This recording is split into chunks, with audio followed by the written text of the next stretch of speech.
Le droit et le travers, une émission préparée et proposée par Nathanaël Meister avec la participation de Lise Gutmann sur Judaïque FM. Et ce matin, nous avons le plaisir d'accueillir John Scheid, professeur honoraire au Collège de France, ancien titulaire de la chaire d'histoire et de religion romaine. Nathanaël Meister, John Scheid, bonjour, merci d'être avec nous ce matin. Bonjour Lise, madame. Et bonjour monsieur le professeur. Alors vous avez publié récemment un livre qui s'appelle Rites et religion à Rome, dans lequel vous revisitez entièrement l'idée que l'on peut se faire de la religion romaine et de cette religion ritualiste. Et c'est une question qui nous intéresse ici, à Judaïque FM, parce que la religion juive est évidemment une religion qui repose sur l'exécution d'un rituel. Et la différence majeure avec la religion romaine, c'est qu'évidemment, elle est également une religion de la révélation, une religion du livre, une religion du texte, ce que ne semble pas être la religion romaine. Donc, quels sont les grands points de différence? Comment l'une peut éclairer l'autre? Comment les deux peuvent se comprendre? Telle est évidemment l'ambition de cette émission. Mais avant toute chose, évidemment, il nous faut comprendre quelle était la place du rite dans la religion romaine, tel que vous le définissez, et à la réhabilitation duquel ce rite vous livrez. Oui, c'est effectivement exactement ce que vous dites. Et je peux commencer par une petite histoire. Quand j'ai commencé à travailler sur les textes qui m'ont accompagné toute la vie, c'était des protocoles d'un collège sacerdotal romain, épigraphiques, donc des sources directes. J'avais travaillé déjà pendant 7-8 ans sur la religion romaine, mais de façon assez globale et plutôt historiographique, parce que j'avais refusé de suivre l'opinion des historiens du 19e siècle et beaucoup de ceux du 20e qui prétendaient que la religion romaine était morte, fossilisée, inanisée, fossilisée, oui. Froide, plus froide encore, disait Mommsen, que les pharisiens. Ah oui. Ah oui, non, on comparait au judaïsme. Au mosaïsme. Au mosaïsme, enfin, d'accord. Donc, c'était un corps mort, mais les Romains étaient pieux et ils attendaient la révélation chrétienne, vous avez compris. C'est ça. Et donc, j'avais trouvé que tout ça était complètement faux, puisque j'étais épigraphiste aussi, je voyais que les inscriptions religieuses, les constructions de temples continuaient, même après Constantin, que c'était pas mort du tout. Et il y a des dizaines de milliers de documents religieux gravés après le début de notre ère. Bon, alors j'avais vendu ça dans plusieurs livres et textes, et puis, pour des raisons données, j'ai commencé à travailler sur l'ensemble de ces protocoles sacerdotaux que j'étudiais auparavant seulement du point de vue prosopographique, c'est-à-dire j'essayais de définir qui étaient ces prêtres, pourquoi ils étaient dans ce collège, etc. Et un jour, c'était à peu près au moment où j'étais élu à l'école pratique des hautes études, et à une assemblée, j'ai rencontré un vieux monsieur, très Troisième République, Charles Touati, qui était un grand spécialiste du Talmud, qui me dit « Jeune homme, bonjour, on ne se connaît pas, qui êtes-vous? Présentez-vous. » Alors j'ai dit « Voilà, je travaille sur la religion romaine, sur ça, et je suis perplexe. En gros, je me soigne. » Et il dit « Mais pourquoi êtes-vous perplexe? » Alors je dis, j'ai défendu cette religion depuis près de 10 ans, en disant qu'elle était pleinement vivante à l'époque historique et qu'elle n'était absolument pas décadente comme on l'a prétendu. Et or, ceux qui prétendaient ça attaquaient surtout le ritualisme romain. Et là où je suis en plein dedans, je découvre qu'il n'y a effectivement que des rites et rien d'autre.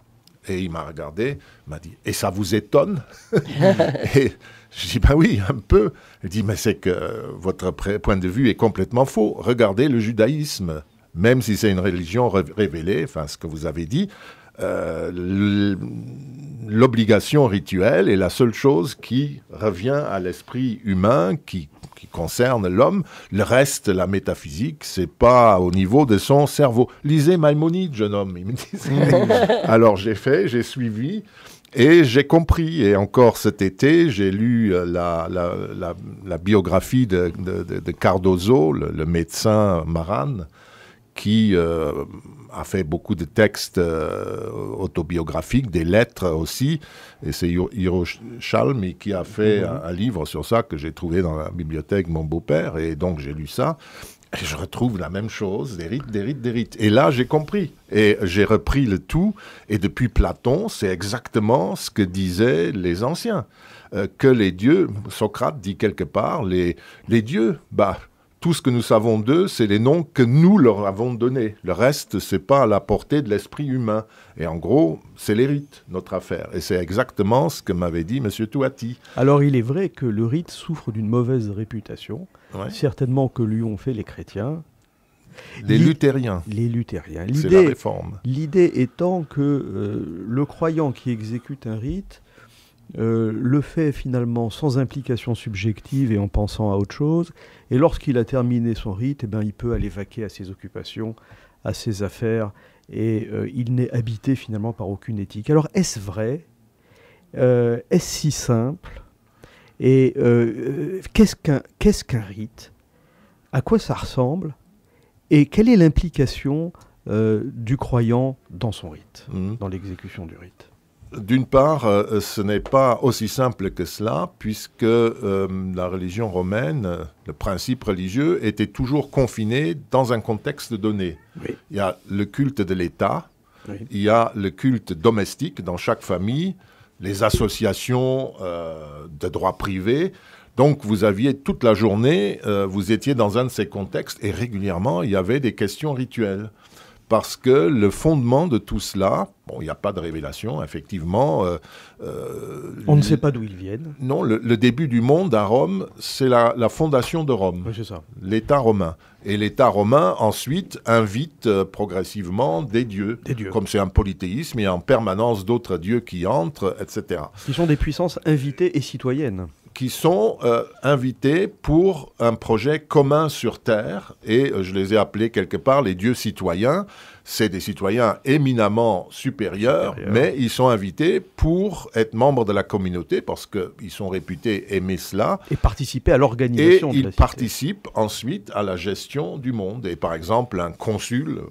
Prenons le fonctionnaire, l'autorité la plus élevée sous la République, ou l'empereur sous l'Empire, il ne peut ne prendre aucune décision sur la gestion de l'État sans consulter les dieux, Jupiter notamment. Exact. Et tout se fait en association avec les dieux. Une prise d'augure. Oui, on prend les auspices. Les magistrats doivent recevoir le droit de prendre les auspices, et alors tous les matins où il fait une réunion du Sénat, il fait une assemblée, il livre bataille s'il se trouve dans le cas d'un conflit à la tête de l'armée romaine.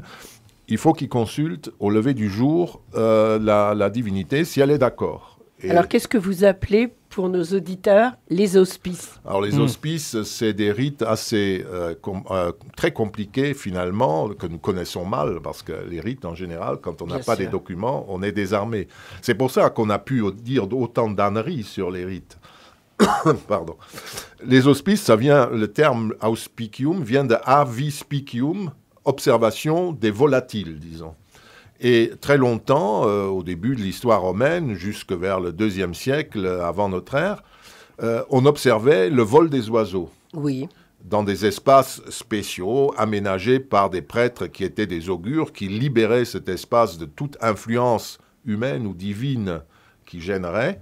Et c'est de là qu'ensuite, le tenant de l'autorité, le consul, mettons, dessinait dans le ciel un espace théorique qui correspondait à cela, et il demandait ensuite à Jupiter d'envoyer des signes par des oiseaux qui passaient dans cet espace précis. Et alors, il y avait toute une grammaire de ça. Il y avait le type d'animal, sa couleur, la manière dont il volait, le côté dont il venait. Le côté gauche était favorable, le côté droit, non, etc., etc. Et donc, il observait, le consul, et puis il avait éventuellement des conseillers, et il disait, alors tout ce qu'il demandait, c'est oui ou non.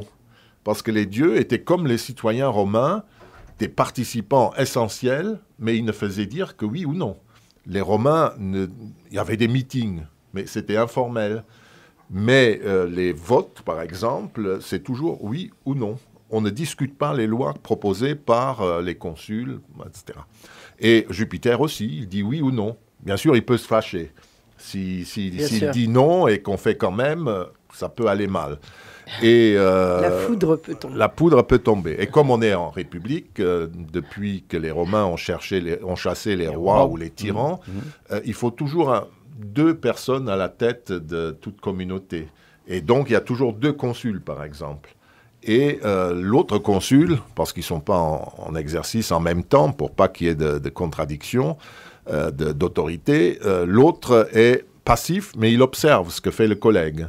Et s'il n'est pas d'accord, il peut simplement déclarer aussi le matin « Les auspices sont défavorables, je les rejette ». Et à ce moment-là, tout est bloqué pour la journée. Il faut recommencer le lendemain. On peut dire que le citoyen romain, finalement, est dans un dialogue permanent avec son Dieu. En gros, c'est ça. Plusieurs fois par jour, oui. Que ce soit avant de prendre une décision, ou pour le consulter, ou pour le supplier, ou pour lui parler, ou pour lui rendre les hommages qui conviennent. Et plusieurs fois par jour, un exercice rituel. Il va rencontrer cet exercice rituel plusieurs fois par jour. Oui, parce qu'à chaque fois qu'il y a une activité quelconque, souvent, ça, le plus tard du temps, nous ne sommes souvent pas informés. Comme on n'entre pas dans une maison juive sans faire un geste, on ne va pas dans l'église sans plonger la main dans l'eau bénite, etc., et se signer. Mais qui vous décrit ça quand vous racontez que XY va dans l'église ou chez monsieur un tel? On ne vous le dit pas parce que ça va de soi.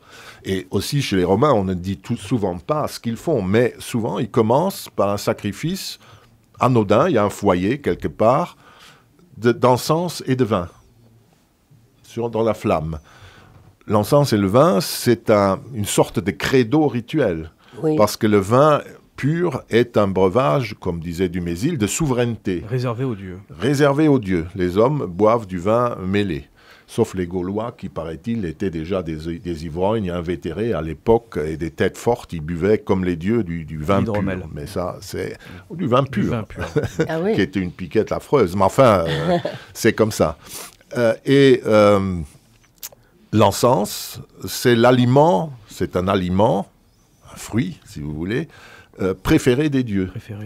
Et c'est l'aliment des immortels. Ça flatte leurs narines. Offrir ça dans le feu, comme on offre après des victimes animales ou autres, c'est servir un petit repas symbolique où on affirme la souveraineté immortelle des dieux. C'est ça. Une sorte de credo, si vous voulez, d'hommage absolu. Et ça commence là, et après, il y a des prières, La religion est toujours associée à tous les actes d'État parce que les dieux doivent en prendre partie. Et puis, il y a un calendrier, il y a des sacrifices auxquels souvent les autorités doivent assister parce que le principal prêtre, c'est comme à Jérusalem, enfin, après le temple, il n'y a pas de prêtre. Il y a des collèges sacerdotaux, mais c'est des juristes. Ça vous rappelle quelque chose? Ça me rappelle quelque chose. Qui sont spécialistes du droit sacré, qui font aussi certaines choses, comme par exemple les augures installent ces espaces appelés temples, où on peut consulter les dieux ou s'adresser au peuple. C'est ambivalent, hein, c'est humain, divin. Et c'est le consul qui est le principal prêtre. C'est l'autorité de l'État qui sacrifie.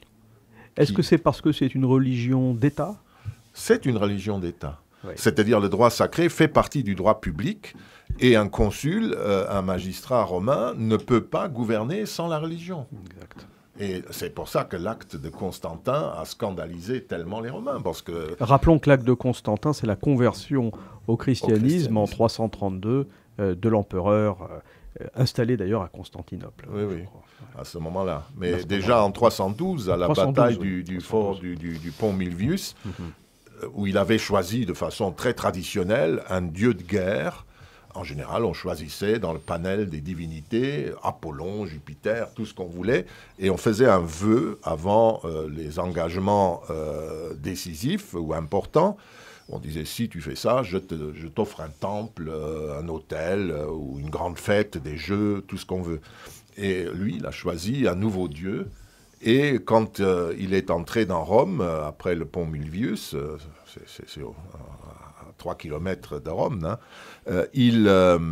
qu'est-ce qu'il a fait? Il n'est pas monté au Capitole où aurait dû monter, mais il est monté dans son palais et il n'a plus rien fait. Et depuis lors, il y a eu une période de paix religieuse puisqu'il a autorisé le christianisme comme religion licite. Il a aussi investi de l'argent d'État dans des basiliques, etc. Mais le cycle était lancé. C'était encore les deux, mais c'est...